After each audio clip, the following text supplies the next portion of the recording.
Hello everyone, good morning. কেমন আছো তোমরা সবাই? আশা করছি সবাই খুব ভালো আছো আর আমরাও খুব ভালো আছি। তো আজকে হচ্ছে শনিবারে এখন বাজে সকাল 10টা। কালকে তো বললাম আমি তাড়াতাড়ি ঘুম থেকে উঠবো, কিন্তু উঠতে পারিনি। ভিডিও এডিট করে নিয়ে শুতে নিতে মোটামুটি কটা 3টে বেজে গেছিলো, 3টে বেজে গেছিলো। তো সেই জন্য আর সকাল সকাল উঠতে পারিনি। উঠলাম তখন 9টা বাজে। মায়ের দিকে মুড়ি খাওয়া হয়ে গেছে। মায়ের প্রচণ্ড এই যে হাত, এই যে এলো পিঠ, এগুলো প্রচণ্ড ব্যথা। আসলে বেটু, তুমি উঠে গেছো মানে? হ্যাঁ, উঠে সঙ্গে সঙ্গে ভয় দেখাচ্ছ? হ্যাঁ, সাথে সাথে ভয়? কাকির হাতে ব্যথা, কাকির হাতে ব্যথা, কাকির হাতে ব্যথা নাই। হ্যাঁ আছে, কাকির হাতে ব্যথা, ওষুধ খেতে হবে। কে এনে দিবে ওষুধ? কে এনে দিবে? দাদাই বাড়িতে দিবে। দাদাই বাড়িতে কে শুবে? মামা। দাদাই বাড়িতে মাম্মা শুবে? হ্যাঁ। আচ্ছা ঠিক আছে, চলো হ্যাঁ যাচ্ছি। চলো চলো যাচ্ছি, আমি চাটা নিয়ে। চলো। হ্যাঁ যাও, আমি যাচ্ছি। চলো যাও, আমি যাচ্ছি। যাও, আমি যাচ্ছি, এটা নিয়ে যাই।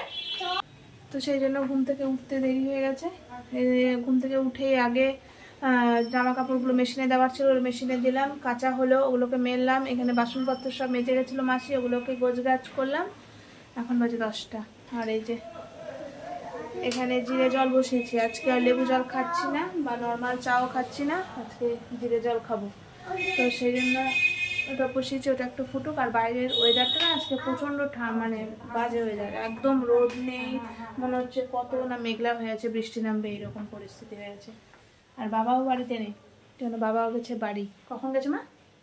1:45 দিয়ে গেছে। কালকে বলছিল 8:30 দিকে যাবে, তাদের চলে গেছে। যাই হোক, 8:45 দিকে গেছে। আচ্ছা, আর সোনু তো উঠে গেছে, ওকে বললাম তুমি আর শুয়ে থাকো না। ও কালকে অনেক রাত, মানে যতক্ষণ আমি জেগেছিলাম ততক্ষণ ও জেগেছিল, এই জন্য ওরও উঠে দেরি হয়ে গেছে। আর আমি বললাম শুয়ে থাকো না, ওঠো। শুয়ে থাকলেই মনে হবে কি যে শুয়েই থাকি। তার মধ্যে ছুটির দিন, অফিসের কোনো তাড়া নেই। তো খাবো, খেয়ে দিয়ে তারপরে কী রান্না হবে দেখা যাবে। আজকে বেশি কিছু রান্না করবো না, বাবা তো নেই, তার মধ্যে নিরামিষ, বেশি ঝামেলা করতে যাবো না। রাতে দেখা যাবে, এবারটা তো এবেলা খেয়ে নিই, তারপর রাতেবেলা দেখা যাবে। সকালে না ঘুম থেকে উঠতে যদি দেরি হয়ে যায় তখন মনে হয় কি কোনো কাজেই আর ঠিকমতো মানে কোনটা আগে করব না করব ঠিক বুঝতেই পারি না। তোমাদের সঙ্গে কি এরকম হয়? আমার সঙ্গে তো হয়ে মানে প্রায়ই হয় এরকম। তো উঠে নিয়েই আমি কেশবকে আজকে উঠাইনি, মাই উঠিয়েছে। দিয়ে আমি বাদবাকি যে কাজগুলো ছিল ওগুলো করলাম, করে একবারে ডাইরেক্ট রান্নাঘরে এসে প্রথমে ভাবলাম চা খাবো, তারপর চিন্তা না আজকে আর চা খাবো না, আজকে একটু জিরা জল খাই। তো সোনু অতটা পছন্দ করে না জিরা জল, ওই জন্য ওকে অল্প দিয়েছি, আমি একটু বেশি নিয়েছি। নিয়ে তারপরে বেটু তো ঘুম থেকে উঠে গেছে, আর এদিকে আমাকে দেখাতে এসছে বলটা। আর এই বলটা না কালকে ওই বইমেলা থেকে নিল, এইরকম সেম একটা বল ওর হচ্ছে আছে। তো কালকে যখন ও নিতে গেছে আমি বললাম কি বাবা ওকে কিনে দিও না, তো ওই বললো না ওটা তো রেড কালার, এটা ব্লু কালার। আমি ঠিক আছে, তুই সব যখন বুঝে গেছিস তাহলে আর কি আর করা যাবে। তো নিলই। আর এইদিকে ও ওই ঘর থেকে উঠে এসে এই ঘরে আবার ঢাকার নিচে ঢুকে পড়েছে। আর মায়ের না হাত পিঠ বুক এগুলো না প্রচণ্ড ব্যথা করছে। তো আমি মাকে বললাম দাঁড়াও তুমি এক কাজ করো, একটু ওষুধ খাও, ওষুধ খেলে যদি ব্যথাটা যদি একটু কমে। সকালে গ্যাসের ট্যাবলেট খেয়েছিল, যদিও ভেবেছিল যে মনে হয় গ্যাস হয়েছে, তো ওই জন্য গ্যাসের ট্যাবলেট খেয়েছে। তো না, এটা গ্যাসের ব্যথা না, আসলে বেড ওই যে রাত্রিবেলা করে শোয় যে মাঝখানে ওই এক কাতে শুয়ে থাকে, তো ওই জন্যই ব্যথাটা। সেম ব্যথা সোনুরও একবার হয়েছিল। তো আমি ওকে দিতে গেলাম ওষুধটা, যে আমি মাকে গিয়ে দিই, ওর পছন্দ হলো না, ওই গিয়ে দিবে। তো যাই হোক দিল, দিয়ে তারপরে আর কোনো ভিডিওই করিনি। একবারে রান্নাবান্না করে স্নান টান করে পুজো করে গীতা পড়ে একবারে রান্নাঘরে চলে এসেছি খাওয়া নিতে। আর এদিকে মা, তারপরে সোনু বেটু সবার খাওয়া হয়ে গেছে। আর আমার না ডালিয়াটা একটু খেতে দেরি হয়ে গেল, তো ডালিয়াটা ঠান্ডা হয়ে গেছে, ওই জন্য একদম জমাট বেঁধে গেছে।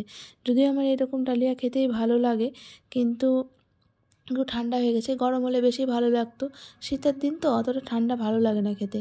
আর মাকে আমি বলে রেখেছিলাম যে আমি কিন্তু আলু ভাজা খাবো না, আমার জন্য রাখবে না। তো তারপরেও দেখছি আলু ভাজা রেখে দিয়েছে। কে রেখে দিয়েছে যখন, তাহলে আর কী করবো, তো নিয়েই নিই, ওই জন্য নিয়ে নিলাম। দিয়ে এদিকে এসে ঘরে আমি বললাম কি মাদের ঘরে গিয়ে বসে খাবো। তারপরে চিন্তা করলাম না, ওই ঘরে বেটু এখনও ঠিকঠাক মতন ঘুমোয়নি, আমি গেলে আবার ঘুমাবে না, ওই জন্য এই ঘরে চলে আসলাম। আর এই এসে দেখছি এখানে দেখছে, মানে সিনেমা দেখছে। এদিকে একদম কম ব্ল্যাঙ্কের গায়ে চাপা দিয়ে কানে হেডফোন লাগিয়ে সিনেমা দেখছে। আমি যে কী সিনেমা দেখছো?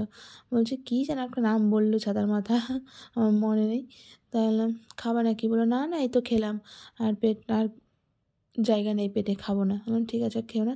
তো আমি তাড়াহুড়া করে খাচ্ছি শুধু, মানে এত ঠান্ডা লাগছে না, তার মধ্যে মাথায় শ্যাম্পু করেছি, আরও মনে হচ্ছে ঠান্ডা বেশি লাগছে, ওই জন্য একবারে তাড়াতাড়ি করে খেয়ে ওই ঘরে যাবো। খাওয়া দাওয়া হলো এইমাত্র।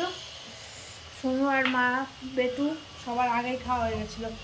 আর আজকে খিচুড়ি খেলাম, সব সবজি টবজি দিয়ে খিচুড়ি, দারুণ লাগলো খিচুড়ি। তবে খিচুড়িটা একটু ঠান্ডা হয়ে গেছিলো, গরম হলে একটু বেশি ভালো হতো।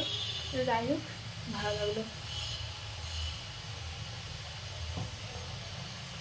আজকে ঠান্ডা লাগছে, ওই জন্য স্নান করে উঠেই আগে সোয়েটারটা পরে নিয়েছি। আসলে দেখো শ্যাম্পু করেছি না আজকে, কালকে বললাম না তোমাদেরকে যে আজকে যতই ঠান্ডা হোক আর যাই হোক শ্যাম্পু আমি আজকে করবোই, না হলে হচ্ছে না। ওই জন্য স্নান টান করলাম, তার শ্যাম্পু করে, আর প্রচণ্ড ঠান্ডা লেগে গেছে, প্রচণ্ড ঠান্ডা। আর রোদও নাই যে বাইরে একটু ছাদে যাবো, ছাদে গিয়ে একটু রোদ লাগিয়ে দিয়ে আসবো, একটু হচ্ছে রোদ নেই। আর বাইরে জামা কাপড় চোপড় আছে কাচা হয়েছে, যদিও মেশিনে কাচা হয়েছে, কিন্তু তাও কিচ্ছু শোকায়নি, একদম ভর্তি হয়ে আছে চারিদিকে জামা কাপড় চোপড়ে। এটাকে মেরে দিয়ে এখন ওই ঘরে যাবো। ওই ঘরে গিয়ে বেটু আর মা ঘুমিয়ে গেছে, আমি একটু মিটারে গিয়ে একটু হাত পাগুলো সেঁকি। আর চুলটা আজকে আর ড্রায়ার দিয়ে শুকাচ্ছি না, কারণ ওই ঘরে যাই, মিটার তো চলছেই, ওখানে চুলটা শুকিয়ে দেবো। সোনুকে বলি, সোনু সিনেমা দেখছে, আমি বললাম যে ওই ঘরে গিয়ে বসো, বললো না ওই ঘরে গিয়ে দেখতে পাবো না সিনেমা ঠিক মতো। তুমি কি যাবা ওই ঘরে? কেন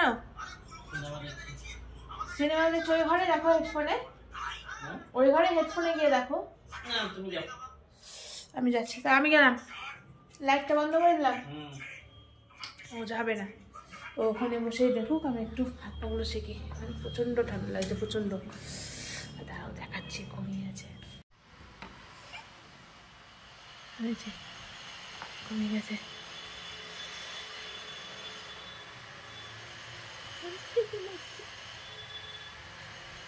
মাথা ঢাকা নিয়ে ঘুমাচ্ছে, একদম লেপ টেপ মুড়ি দিয়ে। ও কিন্তু এরকম মাথা ঢাকা নিয়ে শোয়ার অভ্যাস ছিল না, হঠাৎ করে মাদের কাছ থেকে শুয়ে থাকলে একটা অভ্যাস হয়েছে। চলো আমি একটু বসি, সন্ধ্যাবেলা আবার দেখা হচ্ছে। সবে মাত্র ঘরে গিয়ে বসেছি, আর মনে পড়েছে আরে কালকে তো মেলা থেকে সেই যে চালতার আচারটা নিয়ে আসলাম, তো খাওয়াই হয়নি, সোনুকেও দেওয়া হয়নি। আর আমি যতক্ষণ না ওকে হাতে তুলে দেবো ও নিজে থেকে নিয়ে খাবেও না। আর এই দেখো তো চালতার আচার কী সুন্দর লাগছে না দেখতে, আর খেতেও না হেভি একদম কিন্তু। তো আমি সোনুকে বললাম কি তুমি খাবে? বলে হ্যাঁ দাও। তো আমি ওকে দিয়ে দিলাম, দিয়ে আমি ওইদিকে নিয়ে নিয়েছি। আর সত্যি খেতে এত সুন্দর না, মানে বলার কথা না। দিয়ে তারপরে একটু বসেই মোবাইল টোবাইল দেখছিলাম, দিয়ে তা করতে করতে বাবা চলে এসেছিলো। বাবা দেখছি আসার সময় সিঙ্গারা নিয়ে এসছে খাওয়ার জন্য। কালকেই বাবা বলছিল যে অনেক দিন ধরে সিঙ্গারা খাওয়া হয়নি, সিঙ্গারা খেতে হবে, তো আজকে আসার সময় নিয়ে এসছে। তো মা আর বাবা মুড়ি দিয়ে সিঙ্গারা খেলো, আর আমি বললাম মুড়ি দিয়ে আর খাবো না, একটু সস দিয়েই খাই সিঙ্গারা, অনেক দিন পর সিঙ্গারা খাচ্ছি। আমি সিঙ্গারার ভেতরে মানে তরকারিটা খেতে অতটা ভালো লাগে না, ওই জন্য ভাবলাম কি থাক খাবো না আজকে সিঙ্গারার ভেতরে তরকারিটা। তো সোনুকে দিয়ে আসি, আমি ভাবলাম যে সোনুকে আর একটা দিই, তারপর চিন্তা করলাম না ওকে একটাই খাক, নাহলে রাত্রিবেলা খেতে প্রচণ্ড দেরি করে দেবে। খেয়ে দিয়ে রেডি হয়ে গেছি, ফ্রিজে দেখছি একটাও সবজি কিচ্ছু নেই। তো সোনুকে বললাম চলো গিয়ে একটু সবজি বাজারটা করে নিয়ে আসি, না হলে কালকে কি রান্না করব না করব। তো বললো ঠিক আছে চলো। তো কিছুক্ষণ বসলাম, ইচ্ছেও করছিল না ঠান্ডার মধ্যে যেতে, কিন্তু কি করব, সবজি তো লাগবেই, ওই জন্য বললাম চলো। তো বললো ঠিক আছে। তো বেটুকে আর আজকে ওই জন্য নিয়ে যাচ্ছি না। আর মাকে জিজ্ঞাসা করছি কী করবে তোমরা, কি দরজা লাগিয়ে দেবে নাকি আমি তালা মেরে দিয়ে চলে যাবো? বললো না না আমি লাগিয়ে দিচ্ছি। দিয়ে এদিকে শোনো ব্যাগ ট্যাগ সব নিয়ে নিয়েছে। যাওয়ার সময় দেখছি এই দরজার সামনে না বলটা পড়ে আছে, বলটা যে কে রেখেছে এখানে ভগবান জানে। এটা তো আমাদের বল না, কেউ হয়তো রেখে দিয়ে মানে খেলছিল চলে এসছে, দিয়ে বাজার টাজার করে চলে এসেছি। আর বাইরে কোনো ভিডিও করিনি, মানে এত ঠান্ডা, মানে হাতি বের করতে ইচ্ছে করছিল না পকেট থেকে। তো এসে এই যে কেশবকে ঘুমও পাড়িয়ে দিয়েছি। আর মা দেখছি খিচুড়ি করেছে, তো বেটুকে এই যে খিচুড়ি, আলু ভাজা, ঘি দিয়ে খাওয়াচ্ছি। ও বলছে কি আমি নিজে নিজে খাবো। বললাম ঠিক আছে খা তাহলে। তারপরে একটু হাতে লেগেছে থালাটা, বলছে কি গরম লাগছে গরম। আমি বলছি আর খাবি নিজে নিজে? বলছে না তুমি খাইয়ে দাও।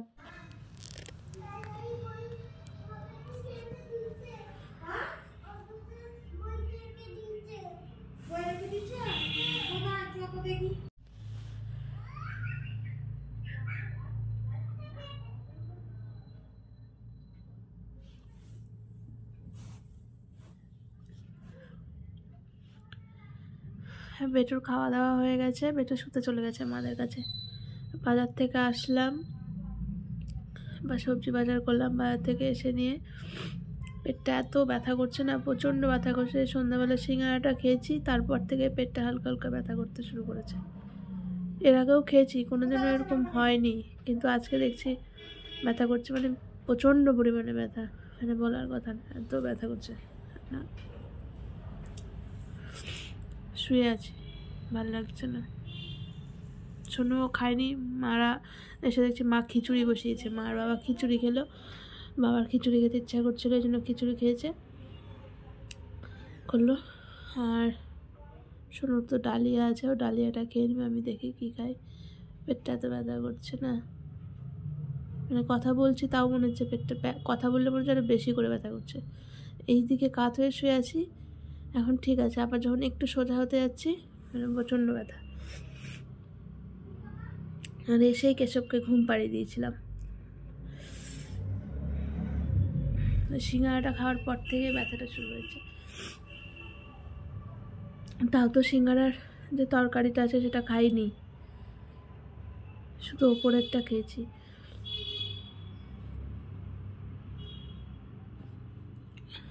তো চলো ভিডিওটা আজকে আর কিছু দেখাতে পারছি না, সবজি টবজি কিচ্ছু ফ্রিজে ঢোকানো হয়নি, থাক এখন আর ভাল লাগছে না, আর পারবো না এখন। ওকে শুধু খেতে দিব, ওর খাওয়া হয়নি এখনও, ওগুলো কালকে দেখা যাবে, শীতের দিন তো কিছু হবে না। চলো ভিডিওটা আজকে আর বাড়াচ্ছি না, ভিডিওটা আজকে এই পর্যন্তই। যদি ভিডিওটা কিছু ভালো লেগে থাকে তাহলে অবশ্যই ভিডিওটাতে একটা লাইক করে দিও, কমেন্ট করো, আর আমার চ্যানেলটিকে সাবস্ক্রাইব করে আমার পাশে থেকো। তো চলো দেখা হচ্ছে কালকে একটা নতুন ভিডিওর সঙ্গে। ততক্ষণের জন্য তোমরা সবাই সুস্থ থেকো, ভালো থেকো, আর পরিবারের সকলকে নিয়ে খুব হাসি খুশি থেকো। টাটা।